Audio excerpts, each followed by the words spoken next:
Computer systems from Atari. Have you played Atari today? No other bed can do that as well as a Big Sur waterbed.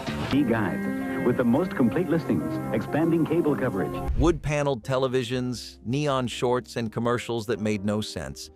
Funny things from the 1980s were just everyday life.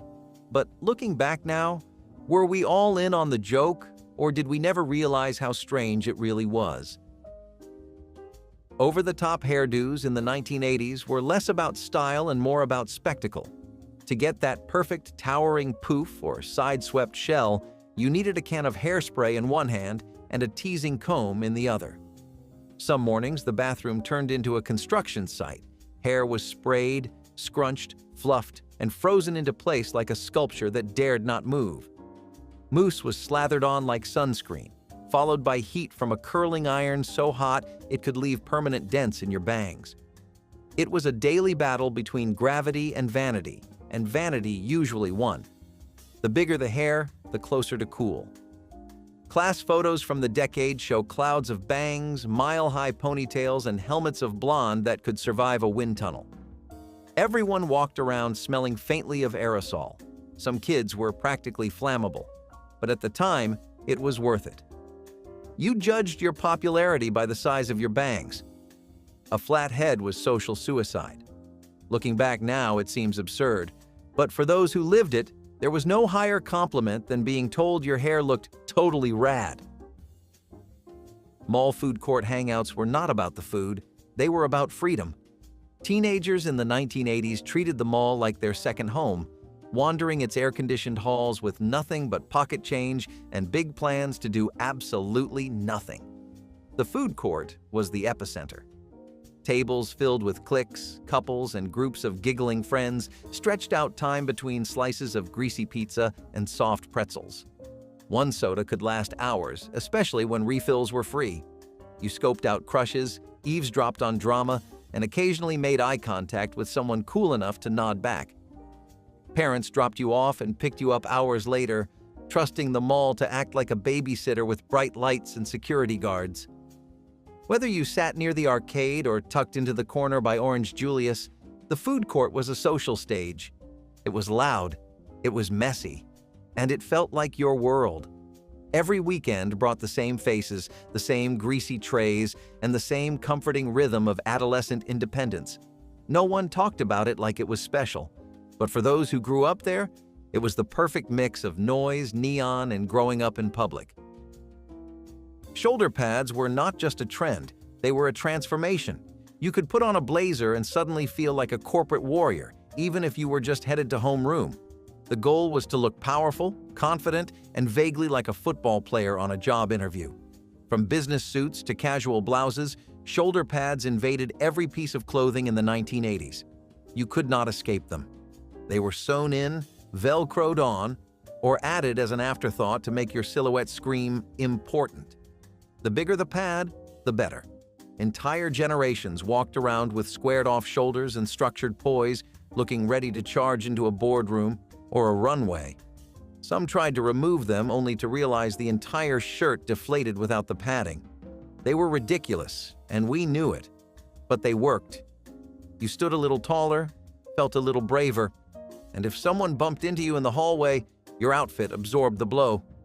Looking back now, they seem comically oversized, but at the time, they were armor, fashion armor. And for anyone who wore them, they were a reminder that style was not just about looking good, it was about looking like you meant business. Slap bracelets were the toy that hit your wrist and hit peak popularity, almost overnight.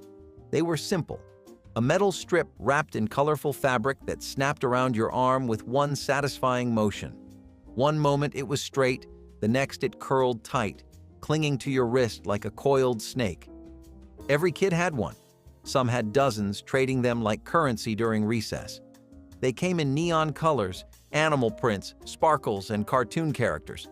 The louder the snap, the better. Some kids got so good they could slap them onto their arms without looking. But with popularity came problems. Schools started banning them. Parents worried about the metal underneath. Rumors flew about kids cutting themselves open with a rogue bracelet that had been peeled apart. That only made them cooler. Everyone wanted the forbidden accessory. Teachers tried to confiscate them, but they always found their way back into backpacks and onto arms. Slap bracelets were fun, fast, and a little dangerous, just enough to feel rebellious. They were not just toys. They were fashion statements, fidget tools, and tiny thrills rolled into one. And even now, the sound of that sharp snap is enough to take you right back to 4th grade.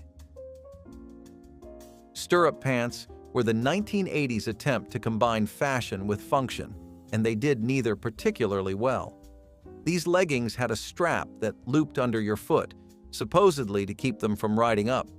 In reality, they pulled awkwardly at your ankles, made your feet sweat, and caused socks to bunch in weird places. But we wore them anyway. They came in bright colors, bold patterns, and every synthetic material known to mankind. They were stretchy, shiny, and often paired with oversized sweaters or blazers that made no logical sense. From the knees up, you looked like a school principal. From the knees down, you looked like a gymnast caught mid-warm-up. But stirrup pants had their moment. They were the go-to outfit for school picture day, mall trips, or just feeling like you belonged in a fashion catalog. The loop under the foot made you feel oddly secure, like your pants were holding onto you. Sure, they sagged in weird places. Sure, they made your calves look like sausages. But they were a staple, loved, mocked, and deeply missed. For anyone who wore them, stirrup pants were more than a fashion choice. They were a commitment, a stretch of spandex, and a rite of passage. Acid wash jeans were loud before you even opened your mouth. With their blotchy patterns and faded splotches, they looked like someone had taken a bleach bottle to denim, and somehow, that became cool. These jeans were rebellious, messy, and unmistakably 1980s. Everyone had a pair. Some wore them tight-rolled at the ankle, others let them drape over high-top sneakers. Acid wash showed up in jackets, skirts, and full matching sets that turned entire outfits into walking eye strain. You could not blend in wearing acid wash. You stood out, and that was the point. It was denim with attitude. Rough, bold, a little chaotic. Parents hated it. Teachers rolled their eyes. But teens embraced the weirdness. It felt edgy, like you were wearing the uniform of a generation that refused to dress quietly. Old photographs now show groups of kids lined up in front of lockers, each one looking like they had just emerged from a bleach accident and loving it. Acid wash was not timeless, it was not flattering, but it was unforgettable. And in a decade known for excess, it fit right in.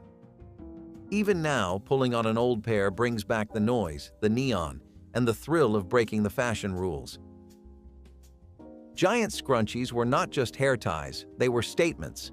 Big, bold, and often made of velvet or shiny satin, they wrapped around ponytails like fabric donuts. One was never enough. Some girls stacked them, others coordinated them with earrings, shirts, or shoelaces. You might even wear one on your wrist, just in case your hair needed managing at a moment's notice. They came in every color of the rainbow and every pattern imaginable. Leopard print? Check. Neon green? Of course.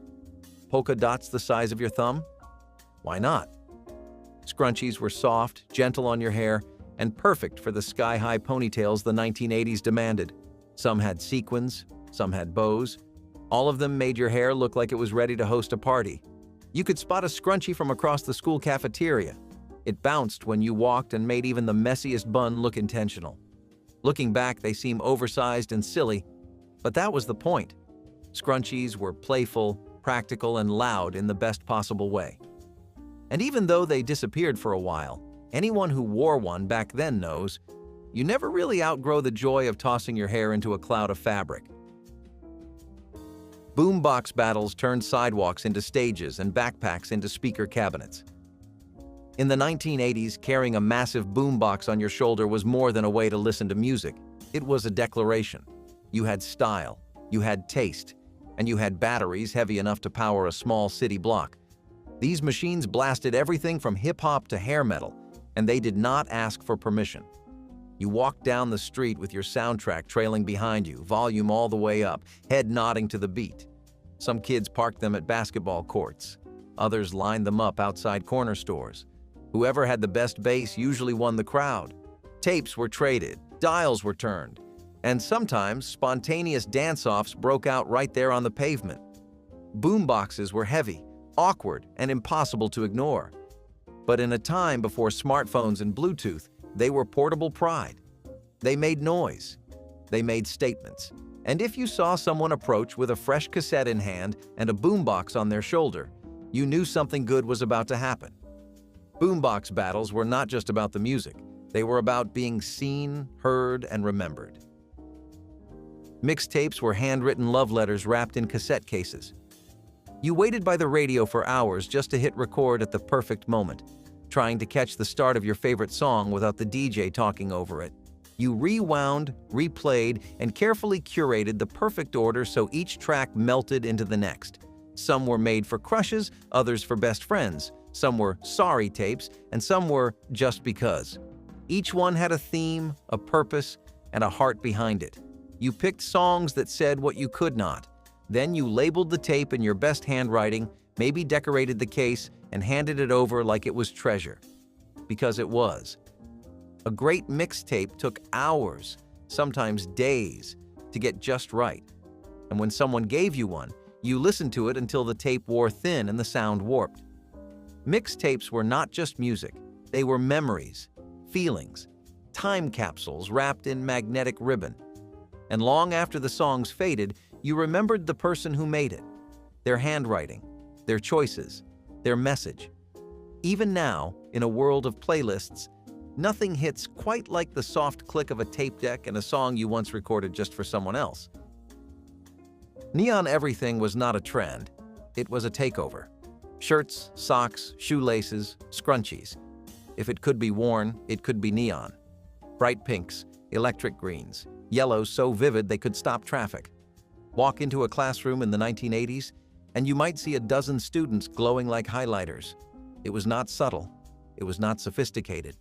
But it was unforgettable. Neon made sure you were seen from across the street. Or the roller rink. Entire outfits were built around one blinding shade. And the braver kids, they mixed them. A neon blue shirt with neon orange shorts and lime green shoelaces. Why not? Matching was optional. Visibility was everything. Neon told the world you were loud, proud, and unbothered by what anyone else thought. It showed up in birthday parties, aerobics tapes, and mall photo booths. Looking back now, it seems like a color explosion. But that was the magic. Neon was confidence in color form. It was youth, amplified. It was chaos, celebrated. And for those who wore it without a hint of irony, it was the brightest part of a decade that refused to dim. Trapper Keepers were not just school supplies, they were status symbols. With their Velcro flaps and glossy, over-the-top covers, they turned every classroom into a silent competition of who had the coolest binder. Some featured racing cars. Others showed rainbows, unicorns, or abstract laser patterns straight out of a sci-fi fever dream. Inside, everything was neatly organized. Folders, dividers, loose-leaf paper, and secret notes passed during math class. The Velcro made a loud rip every time you opened it, an announcement that learning was about to begin, or at least be attempted. Trapper Keepers made you feel like you had your life together, even if your grades said otherwise. Teachers had a love-hate relationship with them. They were bulky, distracting, but undeniably effective at keeping your stuff in one place. And if you had one with a matching pencil case, you were royalty. Years later, people still remember the smell of the plastic, the feel of flipping through those laminated folders, and the thrill of sliding in a new pack of notebook paper. Trapper Keepers were not just for school, they were for showing off, staying organized, and feeling like you had a little piece of the future in your backpack.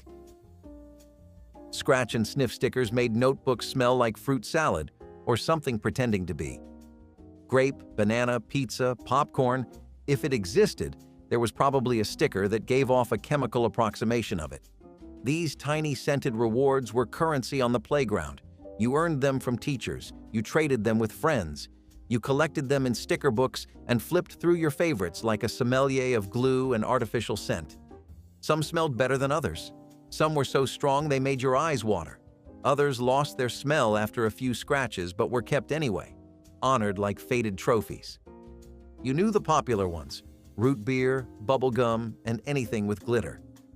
You also knew the duds, like liverwurst or mystery meat, that somehow ended up in your binder anyway. Scratching a sticker in class was a quiet act of rebellion.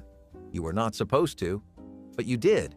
And then you passed the notebook around so others could sniff and nod in approval, or gag in horror. Scratch and sniff stickers were low-tech fun with high nostalgic value. They turned paper into treasure. And even today, one whiff of fake strawberry is enough to transport you straight back to third grade with a smile. Waterbeds promised the future and delivered waves of regret. On paper, they were perfect, a heated mattress that cradled your body like a floating dream. But in practice, not so much. Every turn sent ripples across the surface. You tried to roll over, and the whole bed sloshed like a bathtub during an earthquake. Getting in without making a tidal wave was a skill.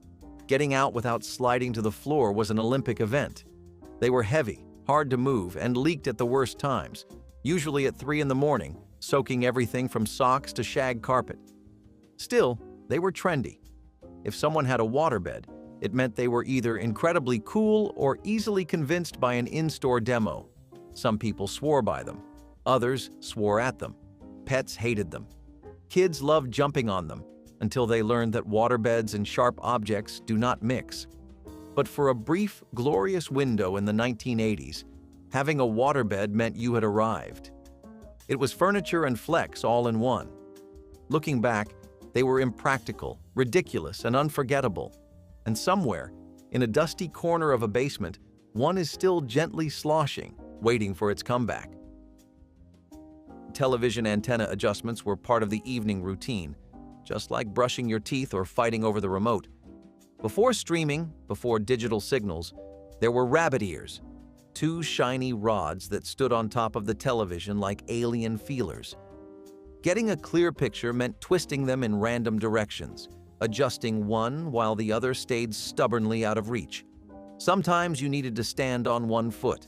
Sometimes the only way to get the signal was to hold the antenna yourself and stay there, frozen, arm extended, human satellite.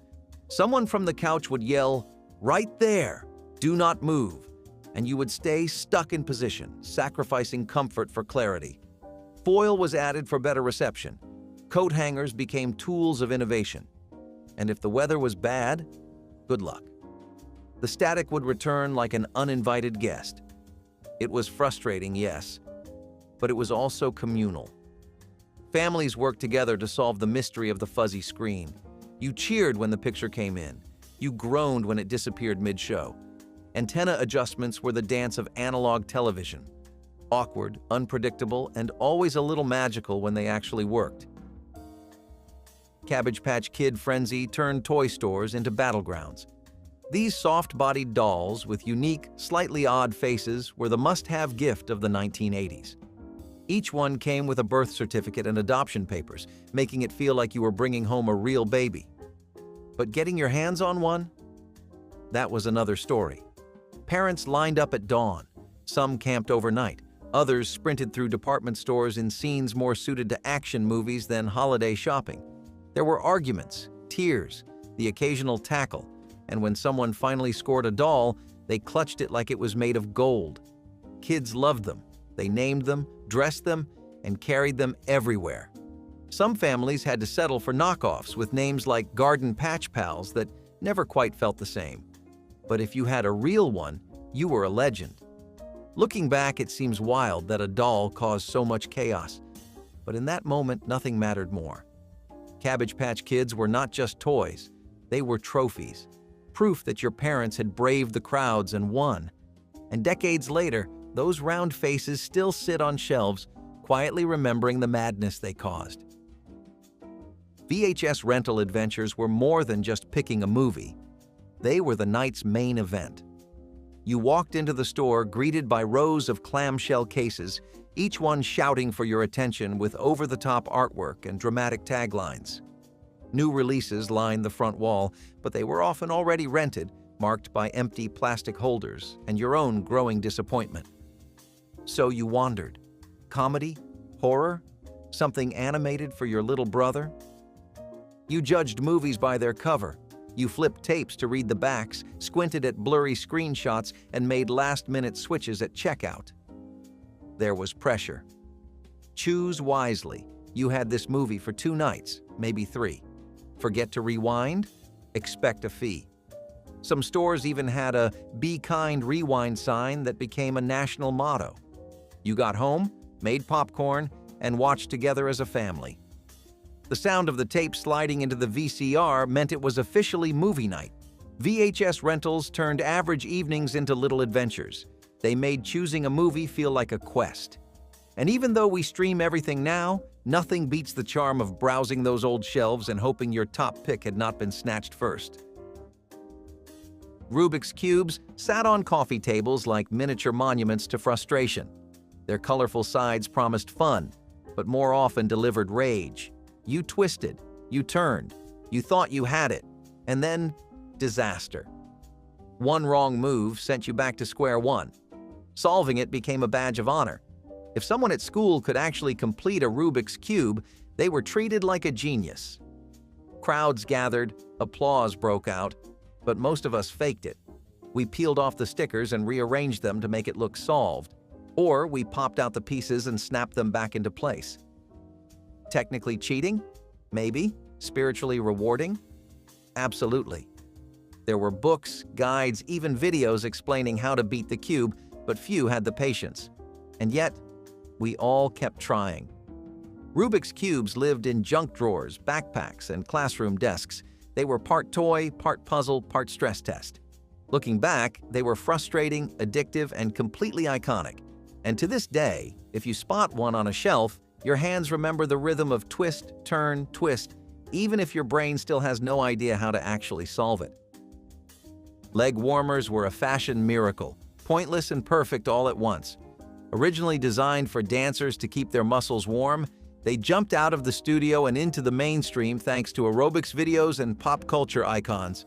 Suddenly, everyone was wearing them, over tights, over jeans, even over bare legs. They came in neon, in stripes, in fluffy pastels. Some matched outfits, others clashed proudly. And they served no actual purpose unless you were stretching at a bar or leaping across a dance floor. But no one cared. Leg warmers made you feel like you were part of something glamorous and athletic, even if the closest you got to working out was lifting a hairbrush to lip sync in the mirror. Schools were filled with rows of students rocking scrunched-up fabric around their shins. Some slouched them just above the ankle. Others pulled them high like woolly socks from the future. They were soft, they were cozy, and they were everywhere. Looking back, they might seem silly, but they were fun, expressive, and totally 1980s. And for a few years, they made everyone feel like a star in their own low-budget dance movie. Television Guide was the original streaming schedule, printed, folded, and worshipped. Each week, families flipped through its pages to plan their entire viewing life. What time is your show on? What channel is the big movie airing? Without a television guide, you were lost in the static. It listed every program, from early morning cartoons to late-night reruns. You circled shows in pen. You memorized time slots. You argued with siblings over what to watch and when. Sometimes you even set a timer on the VCR to record your favorites, if you could figure out how. Television Guide came with featured articles, behind-the-scenes trivia, and occasionally a glossy cover that made you feel like you were holding something special. It was not just a magazine, it was a map, a lifeline, and a reminder that missing your show meant waiting until summer reruns or, gasp, never seeing it again. Kids today will never understand the pressure of being ready at exactly 7 o'clock, or the heartbreak of flipping the page and realizing your favorite show was preempted by a holiday parade. The television guide was small, simple, and essential, and in a world before scrolling, it helped us find our way through the glow of the living room screen. Atari gaming sessions were pixelated magic. You plugged in a cartridge, gripped a joystick, and entered a world made of blinking squares and bleeping sounds. The graphics were basic, the controls were stiff, and yet you were hooked. Pong, Frogger, Space Invaders. Each game was a challenge, a test of reflexes and patience. You played alone, with friends, or against your sibling for hours. The television hummed, the screen flickered, the joystick squeaked under the weight of your determination. Games froze, scores reset. But the fun never stopped. Atari brought the arcade home, turning dens and basements into battlegrounds of bragging rights. There were no saves, no checkpoints, just you and your ability to last longer than your last game. Every win felt epic, every loss felt personal. And if the cartridge did not load, you took it out, blew into it like a sacred ritual, and tried again. Atari gaming was simple, frustrating, and unforgettable. It was not about the graphics, it was about the experience. And for those who held that joystick and battled blinking enemies, those early games are etched in memory. Proof that sometimes a bouncing square was all it took to feel like a hero. Payphone predicaments were a daily part of life before everyone had a phone in their pocket. You needed a quarter, maybe two, and a working booth to make a call. No signal bars, no group texts, just a heavy receiver, a scratchy dial tone, and sometimes a sticky keypad. Finding a payphone that was not broken or graffitied felt like a small miracle. If you were lucky, it worked on the first try. If not, you banged the receiver, tried again, and hoped your coins did not disappear into the void. Making a collect call meant saying your name faster than humanly possible. "Hello, mother, please pick me up right now," before the machine cut you off. Privacy was non-existent. Everyone could hear your conversation. Rain?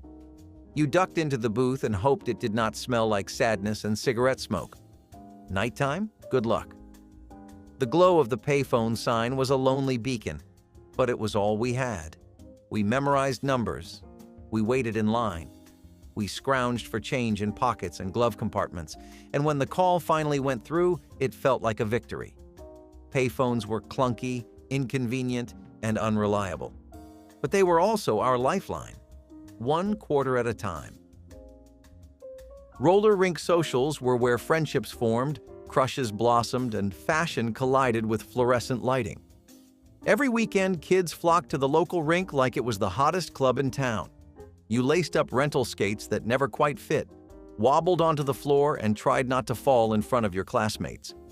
The music blared, everything from Madonna to Michael Jackson, and the lights spun in pinks, blues, and greens. Couples held hands during the slow skate. Kids showed off their best moves during the speed rounds. And when you got tired, you grabbed a slice of cardboard-flavored pizza or a snow cone that turned your tongue electric blue. The carpet was hideous, the lockers never worked, but the vibe? Unbeatable. Roller rinks were more than entertainment. They were a rite of passage. You had your first dance there, your first bruise, maybe even your first kiss, awkward and giggly behind the concession stand. Parents watched from the sidelines or dropped you off with a reminder to call from the payphone. The rink was loud, sticky, and chaotic, and yet it was magic. Even now, the smell of rental skates and popcorn grease brings it all back in one wheeled rush. Desktop computer novelties were bulky, beige, and filled with possibilities. When a family brought home their first computer, it felt like inviting the future into the living room. The machine took up half the desk and made strange sounds when booting up, clicks, whirs, and beeps that signaled you were entering another world. Monitors were deep enough to qualify as furniture. The keyboard was loud, and the mouse had a rubber ball inside that collected lint like a magnet. Most people did not know what to do with them beyond opening word processors and playing games like Solitaire or Snake. But that was enough. You typed slowly, saving everything to floppy disks the size of your hand, praying they would not corrupt. The printer was louder than a lawnmower and took a full minute to spit out a single page. You bragged about your desktop like it was a new car. Friends came over just to look at it. You made banners with your name in pixelated fonts and felt like a genius. Desktop computers were clunky, confusing, and incredibly slow. But back then, they were windows into something bigger. And even when they froze, they still made you feel like the smartest house on the block. Fashion layering experiments in the 1980s were less about logic and more about volume. You started with a base, maybe a turtleneck. Then you added a sweater, then a vest, maybe a blazer on top. Why? Because more was more. Scarves were optional, belts were mandatory. Jewelry? Yes, all of it. You wore 2 pairs of socks, scrunched perfectly over leggings tucked into boots. Hats inside? No problem. Fingerless gloves with bangles? Absolutely. It did not have to match. In fact, it was cooler if it did not. You looked like a walking closet explosion, and you owned it. The goal was not subtlety. The goal was layers. Warmth was a bonus, but style came first. Some outfits weighed more than a small dog. Some made it impossible to bend your arms. But in the mirror, you saw confidence. You saw edge. You saw someone ready to make an entrance even if it was just down the school hallway.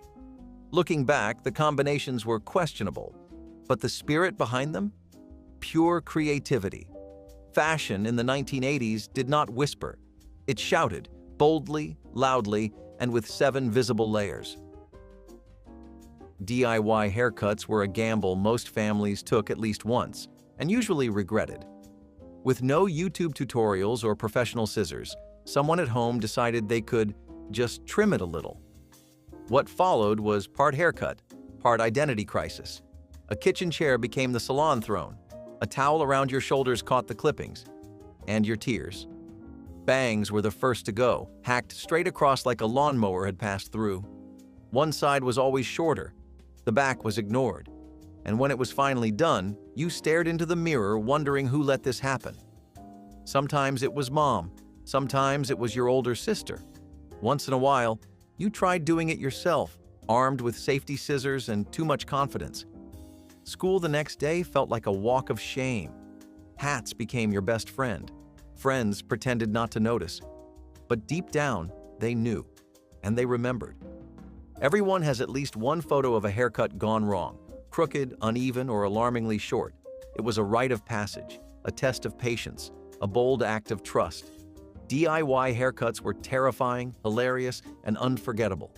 And somehow, some way, the hair always grew back. Heating only one room in winter was not just a strategy, it was survival. The whole house might be freezing, but one space stayed warm. Maybe it was the living room with a kerosene heater. Maybe the kitchen with the oven door cracked open. You brought in extra blankets. You wore your coat indoors. Everyone piled in, like penguins sharing body heat. You did homework at the coffee table, ate soup from mismatched bowls, slept on the couch or a pile of comforters laid out on the floor. The hallway felt like Antarctica. The bathroom? A short, icy sprint. At night, the cold crept into your bones, but during the day, you all huddled in that one room like it was the center of the universe. Parents told kids to keep the door shut. Do not let the heat out. No one dared argue. It was about bills, about making it to spring.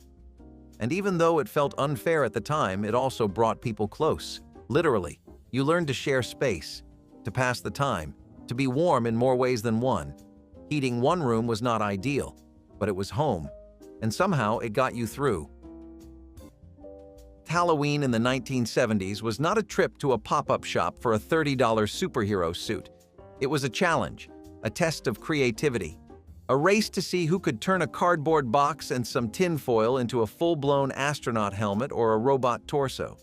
You begged your parents for old clothes, rummaged through closets for anything with a weird texture, and repurposed kitchen utensils into alien antennas.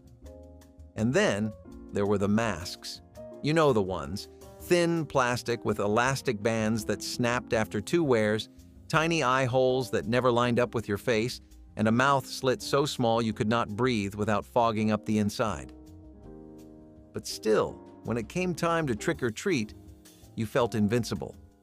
You became someone else. There was pride in a homemade costume. Nobody else on the block had it.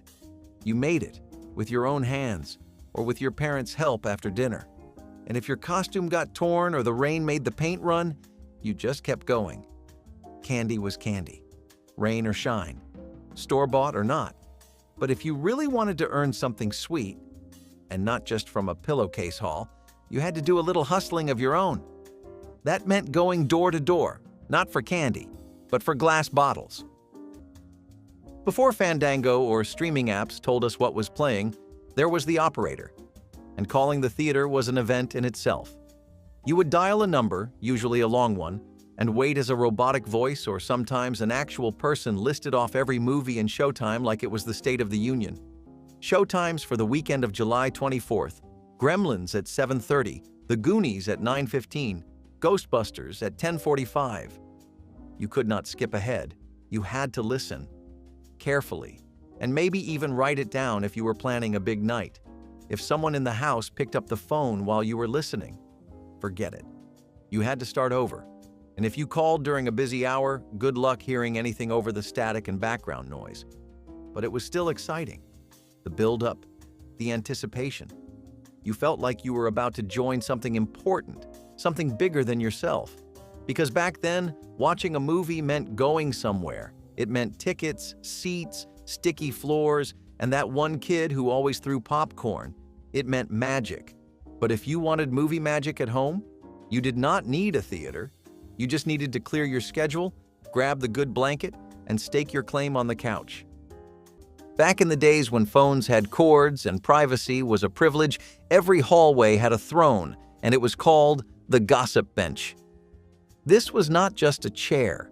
It was a hybrid masterpiece, a small wooden seat attached to a side table, designed specifically for long, dramatic phone calls. These benches were often placed right by the hallway phone nook, and if you were a teenager in the 1960s or 1970s, this was your favorite spot in the house.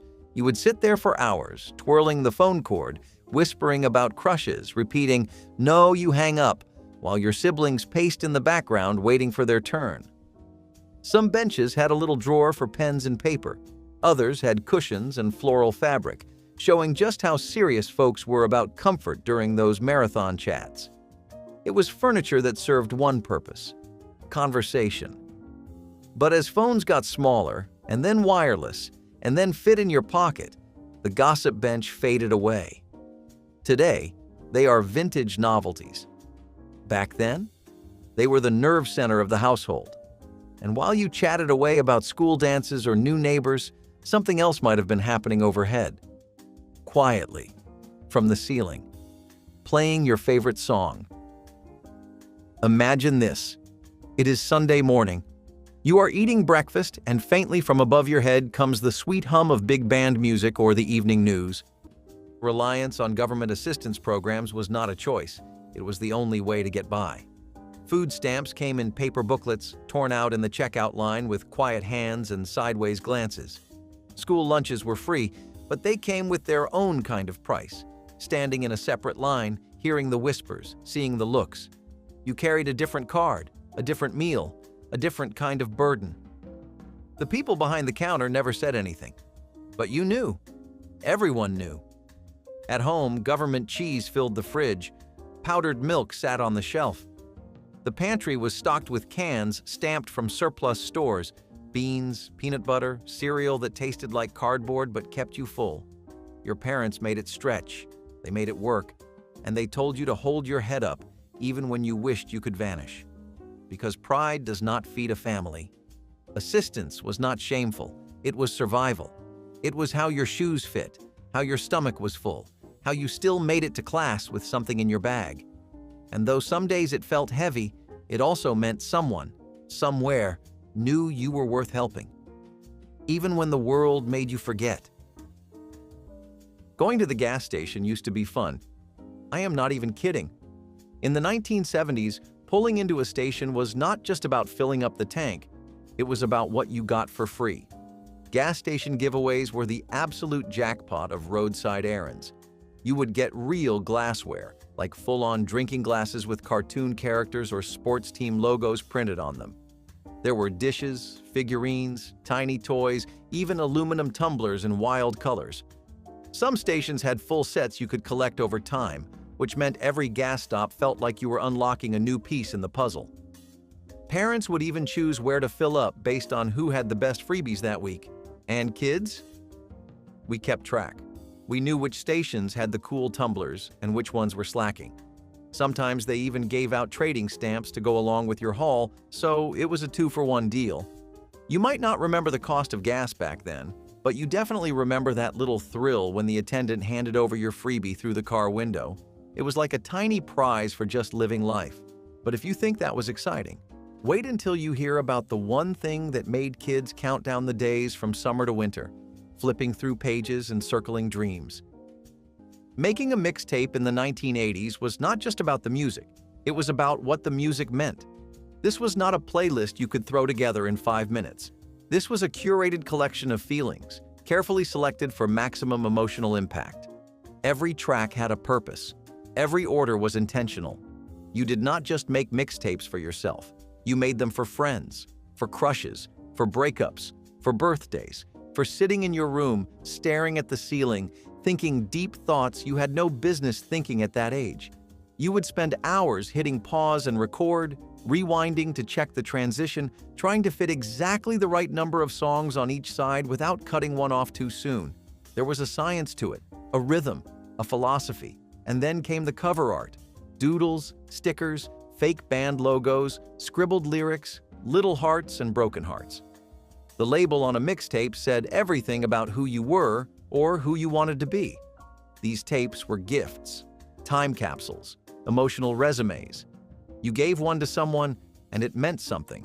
It meant a lot.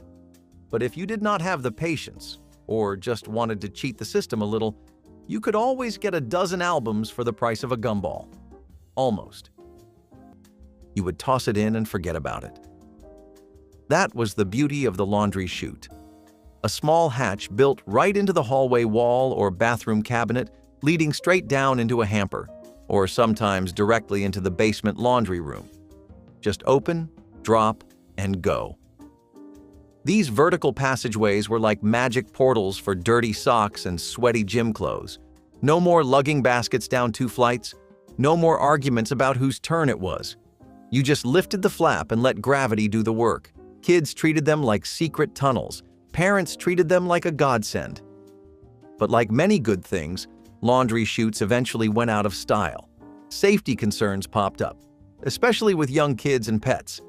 And then there was the fire risk, as an open shaft could let smoke and flames move between floors. Add in the rise of compact laundry machines on upper levels, and suddenly the chute became obsolete. But admit it, there is still something satisfying about the idea of chucking a shirt through the wall. And speaking of walls, wait until you hear about the windows that were not exactly windows. DIY haircuts at home were a gamble wrapped in a towel and held together by hope. The kitchen turned into a salon. A dining chair became the barber's throne. Mom or dad grabbed the dullest scissors in the drawer and told you to sit still. You did. Kind of. And snip by snip, your identity changed. Bangs went crooked. Sideburns vanished. One side always ended up shorter. They tilted your head like that would help. You watched the clumps fall, hoping for the best. Sometimes it ended in tears, sometimes in laughs, but most often in silence and a baseball cap. You went to school the next day pretending nothing happened, but everyone knew. They always knew. DIY haircuts were not about style. They were about saving $20 and making it stretch. Hair grew back, groceries did not. So you endured the bowl cuts, the buzz jobs, the too short layers that stuck out like antennas. You got used to it. And after a while, it became normal. A family ritual, a budget tradition. Looking back, those crooked cuts carried more than just uneven lines. They carried effort, sacrifice, and a strange kind of love that you only see when the hair starts to grow in. Paper routes were the ultimate crash course in growing up. It was not just a side gig. It was a rite of passage. You would get up before the sun, sometimes before your parents were even awake, pull on your jacket, and head out with that thick canvas shoulder bag that nearly dragged on the ground. The newspapers were heavy, especially on Sundays. You would roll and rubber band them the night before or as you went, if you were brave. There was a rhythm to it.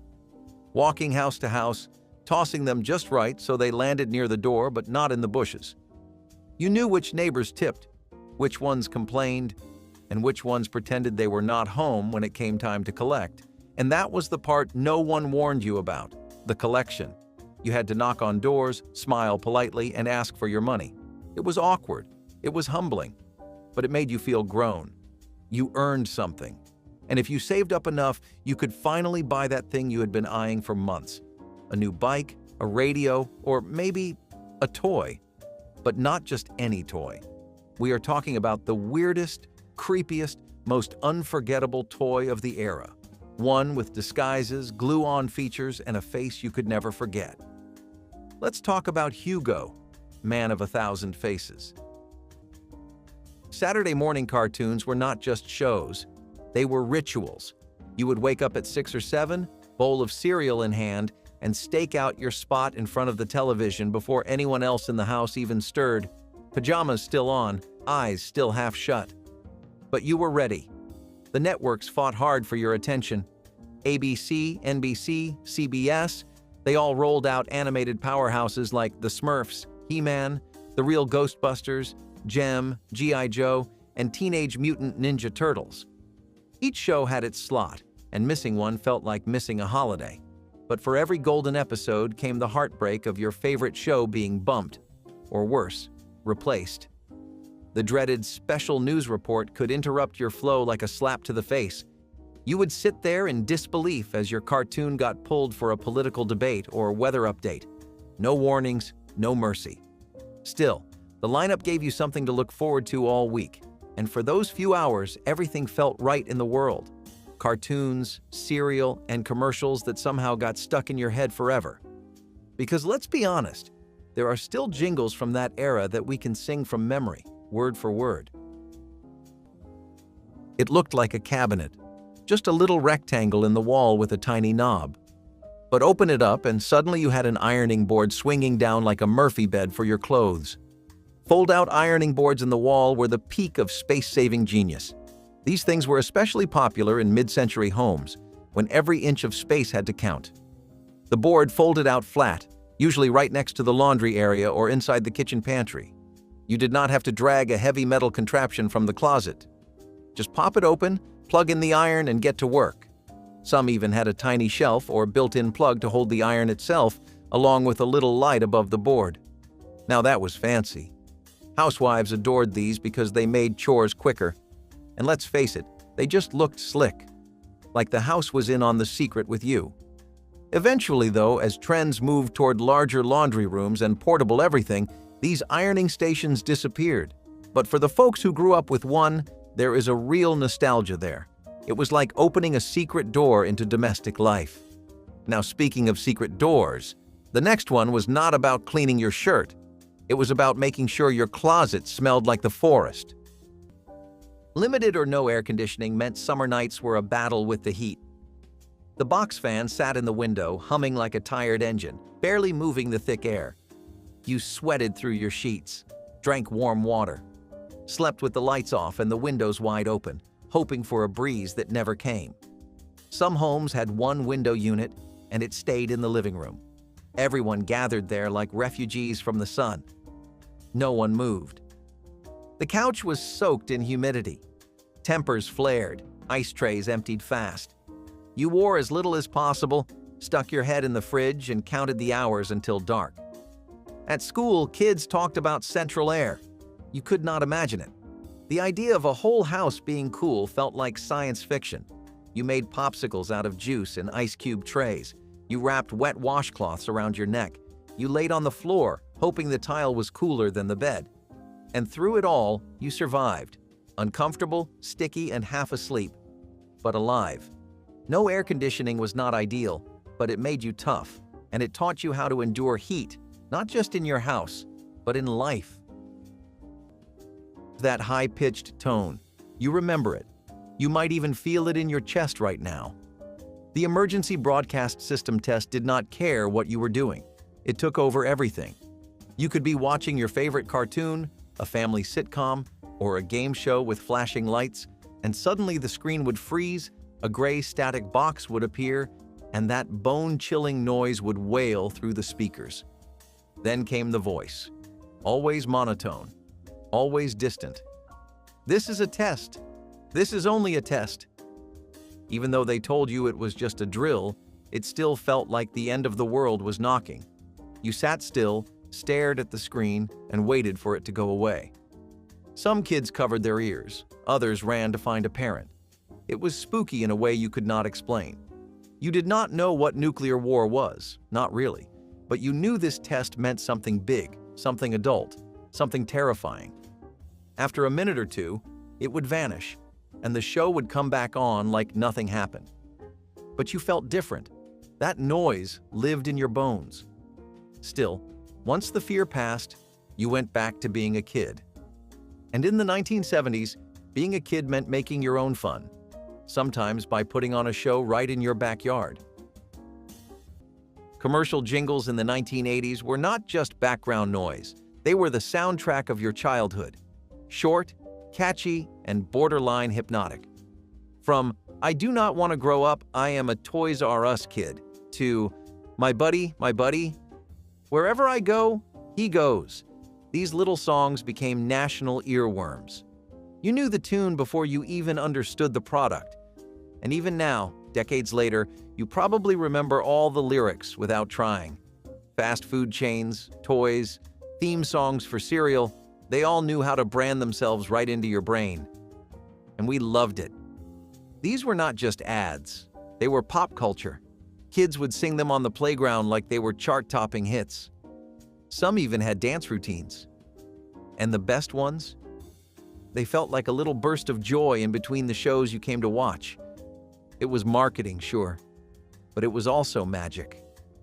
A 30-second clip that made you beg your parents for action figures, Happy Meals, or the latest sugary snack with a weird mascot. And yes, even today, if you hear the opening note of gimme a break," you know exactly what is coming.